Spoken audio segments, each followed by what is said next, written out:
Assalamualaikum warahmatullahi wabarakatuh. Saya Nita Agustina. Di sini saya akan menjelaskan tentang sistem komunikasi satelit. Seperti yang telah dijelaskan, sistem komunikasi satelit pertama kali dikembangkan pada bidang militer. Pada sistem komunikasi satelit memiliki 3 karakteristik penting. Di antaranya itu untuk yang pertama, sinyal komunikasi satelit menempuh jarak yang sangat jauh tanpa penguatan, bahkan sampai keluar angkasa. Konsekuensinya, satelit bersifat aktif, mempunyai penguatan sinyal yang on-board. Yang kedua yaitu peralatan berada di daerah yang tidak dihuni manusia, extreme environment atau luar angkasa. Yang selanjutnya yaitu perbaikan dapat dianggap mustahil dilakukan setelah satelit dihancurkan ke orbit. Tetapi pada satelit LEO itu masih bisa dilakukan perbaikan, sedangkan di MEO dan di GEO masih belum bisa. Walaupun satelit komunikasi awalnya digunakan untuk pelengkap sistem kabel jarak jauh atau long distance cable system, namun terdapat beberapa perbedaan di antara kedua sistem tersebut. Untuk yang pertama, long distance cable bersifat point-to-point connection, sedangkan komunikasi satelit bersifat point-to-multipoint atau multipoint-to-multipoint connection. Kemudian biaya sistem kabel meningkat dengan penambahan jarak. Itu tuh untuk long distance cable system. Sedangkan pada komunikasi satelit, biaya link satelit tidak tergantung oleh jarak atau stasiun bumi. Kemudian transmisi satelit dapat mengatasi hambatan fisik dan politik yang tidak dapat dilewati oleh sistem kabel. Dan yang terakhir yaitu satelit dapat menyediakan layanan bagi mobile terminals. Perbedaan ini mengubah evolusi layanan komunikasi satelit. Selanjutnya, elemen dasar sistem komunikasi satelit. Elemen dasar sistem komunikasi satelit terdiri dari 2. Untuk yang pertama yaitu space segment, untuk yang kedua yaitu ground segment. Untuk yang pertama, space segment itu biasanya terletak di luar angkasa, sedangkan ground segment terletak di bumi. Pada space segment itu merupakan perangkat yang diorbitkan keluar angkasa, sedangkan pada ground segment yaitu satelit, pemancar atau penerima yang ada di bumi. Space segment digunakan untuk bus, payload, power supply, kontrol suhu, kontrol attitude dan orbit, sistem propulsi, telemetry, tracking, and command. Sedangkan ground segment digunakan untuk user terminal, SB master, dan jaringan. Terdapat juga komponen outdoor unit, diantaranya yaitu antena, feed horn, LNA, BUC, converter SSPA, dan main supply LNB. Sedangkan komponen indoor unitnya terdiri dari modem, inverter, rectifier, dan baterai.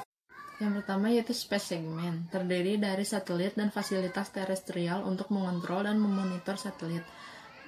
Hal ini termasuk tracking, telemetry, dan command station atau disingkat dengan TTNC.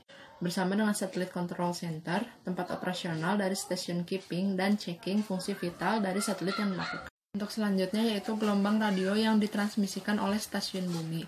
Jadi, seperti yang telah dijelaskan, komunikasi satelit itu tidak menggunakan kabel atau biasa disebut dengan wireless, sehingga menggunakan gelombang radio atau gelombang mikro. Dan link yang terbentuk disebut uplink. Satelit akan mentransmisikan gelombang radio ke stasiun bumi atau penerima, dan linknya disebut dengan downlink. Kualitas dari suatu link radio ditentukan oleh carrier to noise ratio, dan kualitas dari overall link menentukan kualitas sinyal yang dikirim ke end user. Jadi carrier to noise ratio itu sangat menentukan kualitas dari suatu sistem komunikasi satelit. Satelit memiliki 2 peranan. Untuk yang pertama yaitu memperkuat atau amplify received carriers untuk retransmisi pada posisi downlink. Untuk yang kedua yaitu mengubah frekuensi carrier untuk menghindari reinjection dari sebagian transmitted power ke receiver. Selanjutnya yaitu ground segment, terdiri dari seluruh stasiun bumi dari SB dihubungkan langsung ke end user.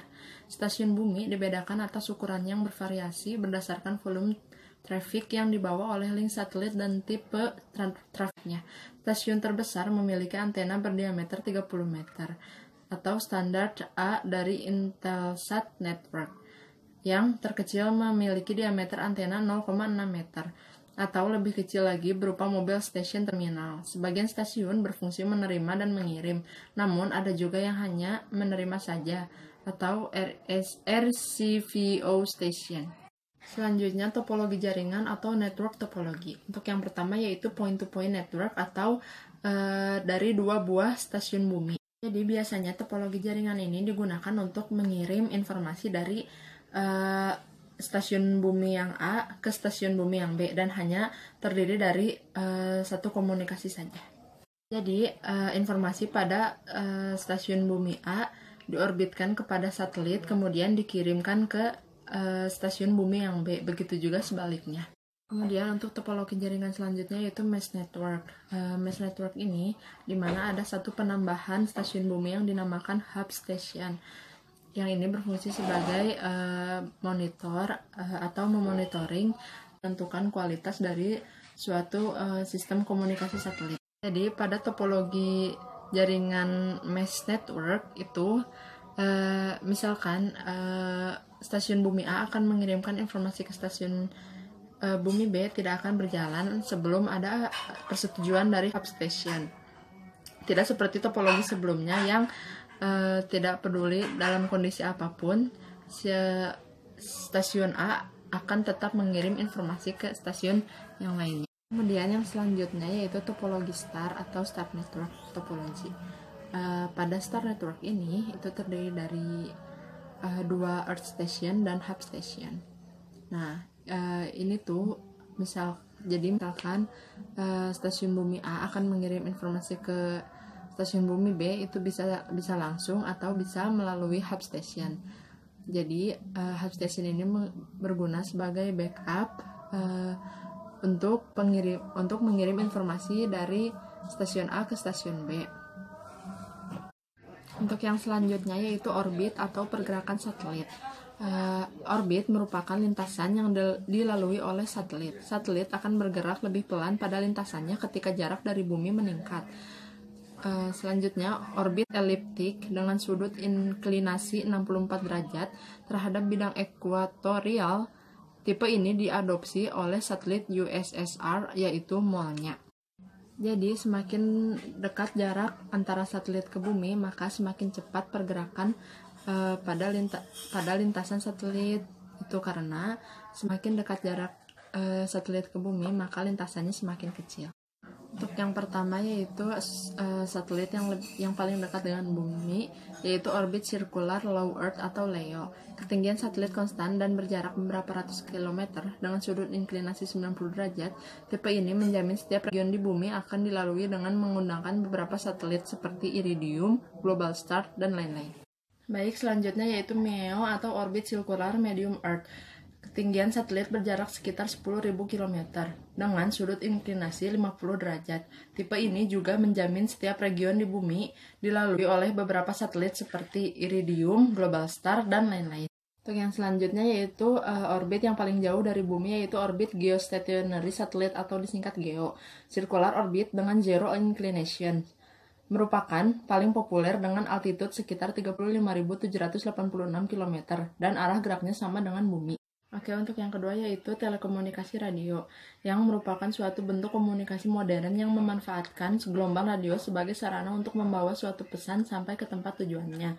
Jadi, telekomunikasi radio ini menggunakan gelombang radio yang artinya itu gelombang yang merambat di udara dengan frekuensi tinggi di rentang sekitar gigahertz. Untuk keuntungannya sendiri yaitu bisa menjangkau daerah yang cukup luas. Untuk yang kedua tidak diperlukan pemasangan kabel yang rumit. Untuk yang kerugiannya bisa terjadi gangguan komunikasi bila terdapat suatu interferensi. Ya, sebagai contohnya yaitu apabila terjadi cuaca yang buruk maka itu akan mempengaruhi rambatannya gelombang tersebut. Karena cuaca cerah dan cuaca yang hujan itu akan berbeda material udaranya sehingga terjadi perbedaan sifat rambatan gelombang di cuaca yang baik dan cuaca yang buruk. Ya, untuk mencegah suatu interferensi maka dibutuhkan pengaturan alokasi frekuensi yang digunakan oleh setiap daerah. Terus selanjutnya yaitu propagasi gelombang radio. Gelombang dapat merambat melalui berbagai medium antara lain padat, cair, dan udara. Sebagai contoh, untuk yang padat itu merambat antara gedung dan gedung atau bangunan satu ke bangunan yang lainnya. Untuk yang kedua itu cair. Cair itu contohnya laut, dan udara itu sebagai contohnya handphone seluler, dan lain-lain. Propagasi gelombang radio dibedakan menjadi dua. Untuk yang pertama yaitu propagasi gelombang tanah, yang kedua yaitu propagasi ionosfer. propagasi gelombang tanah. Untuk yang pertama yaitu gelombang langsung, yang kedua gelombang pantulan tanah, dan yang ketiga yaitu gelombang permukaan tanah. Untuk propagasi ionosfer itu merupakan bagian terendah dari suatu atmosfer. Pada propagasi gelombang tanah itu kan ada gelombang langsung dan ada gelombang tanah.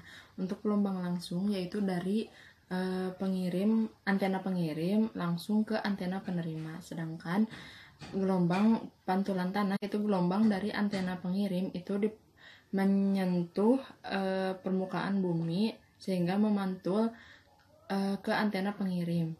Sedangkan kalau gelombang langsung itu gelombangnya langsung dari antena pengirim ke antena penerima. Untuk yang ketiga yaitu gelombang permukaan tanah. Jadi gelombang permukaan tanah itu gelombang yang merambat mengikuti bentuk permukaan bumi. Jadi berbeda dengan gelombang pantulan tanah, ini gelombang permukaan tanah itu ya secara otomatis gelombang itu merambat mengikuti bentuk permukaan bumi. Yang selanjutnya yaitu propagasi ionosfer. Untuk yang pertama yaitu memanfaatkan lapisan ionosfer untuk memantulkan gelombang.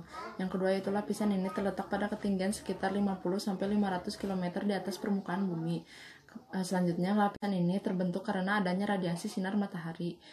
Yang terakhir yaitu perbedaan derajat ionisasi pada lapisan ini menghasilkan pembagian ionosfer ke dalam beberapa lapisan. Pada propagasi ionosfer itu memiliki 3 lapisan. Untuk yang pertama yaitu lapisan D atau lapisan terendah, merupakan lapisan paling bawah dari ionosfer. Menyerap gelombang dengan frekuensi rendah, melewatkan gelombang frekuensi tinggi. Ionisasi maksimal pada siang dan menghilang pada malam hari. Untuk yang kedua yaitu lapisan E, memantulkan gelombang dengan frekuensi sekitar 20 MHz. Tergantung pada frekuensi dan kekuatan lapisan E, suatu sinyal dapat dibiaskan atau dapat diteruskan ke lapisan F. Pada malam hari, isinya dapat melewati lapisan ini karena pada malam hari lapisan ini menyusut. Untuk yang paling jauh yaitu lapisan F, yaitu dibagi menjadi 2 yaitu F1 dan F2 pada siang hari. Pada malam hari kedua lapisan akan menjadi satu, memantulkan gelombang dengan frekuensi tinggi. Gelombang dengan frekuensi lebih tinggi akan dilewatkan, biasanya dimanfaatkan untuk pemancar gelombang AM jarak jauh. Dalam propagasi tanah maupun ionosfer terdapat rugi-rugi yang menyebabkan tidak sempurnanya gelombang yang diterima oleh antena penerima. Rugi-rugi tersebut disebabkan oleh adanya fading atau sinyal di penerima melemah atau menguat, disebabkan oleh ground wave dan sky wave sampai di antena penerima tetapi berlawanan fase sehingga saling melemahkan. Untuk yang kedua, dua sky wave yang dipantulkan dari daerah ionosfer diterima di antena penerima dengan fase yang tidak sama. Terus selanjutnya yaitu direct wave dan ground wave sampai pada penerima dengan fase berbeda. Interferensi dengan gelombang lain dan hilangnya daya saat transmisi. Kemudian di sini kita akan menjelaskan tentang komponen dari gelombang radio. Yang pertama yaitu antena dalam komunikasi gelombang radio. Untuk yang pertama, untuk daerah frekuensi lebih dari 30 MHz, antena yang sering digunakan dalam komunikasi gelombang radio adalah antena VHF dan UHF. Untuk antena VHF atau UHF ini dapat digolongkan menjadi 2 jenis, yaitu antena omnidirectional dan antena yang mempunyai pemancaran atau penerimaan ke suatu arah. Antena omnidirectional digunakan pada stasiun mobile service atau siaran radio dan televisi. Antena omnidirectional dapat dibedakan menjadi 2 macam, yaitu antena omnidirectional dengan polarisasi vertikal, dan yang kedua yaitu antena omnidirectional dengan polarisasi horizontal. Pada antena omnidirectional ini merupakan antena yang memiliki arah pancaran ke segala arah dengan daya yang sama. Antena omnidirectional dengan polarisasi vertikal macamnya yaitu antena koaksial dan antena Brown. Yang kedua yaitu antena vertikal dengan penguatan tinggi. Selanjutnya yaitu antena omnidirectional dengan polarisasi horizontal. Macamnya yaitu antena super turnstile dan antena super gain. Untuk selanjutnya yaitu antena berarah, digunakan untuk perhubungan titik ke titik atau penerimaan TV. Jenis-jenis antena dengan diagram pancaran berarah antara lain adalah antena corner reflektor, antena Yagi-Uda, antena parabola, dan antena helikal. Antena corner reflektor. Reflektornya berupa array dari parasitic element pada 2 bidang datar yang berpotongan membentuk sudut, di mana radiatornya berada. Untuk selanjutnya yaitu antena parabola, digunakan untuk daerah frekuensi UHF, band atas, dan gelombang mikro. Prinsipnya adalah memusatkan tenaga radiasi dari radiator. Penguatan antena parabola tergantung dari diameter dan frekuensi.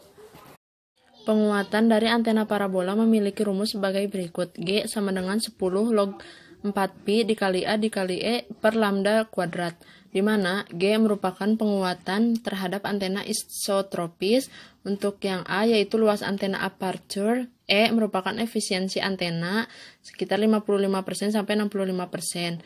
Untuk lambda yaitu panjang gelombangnya.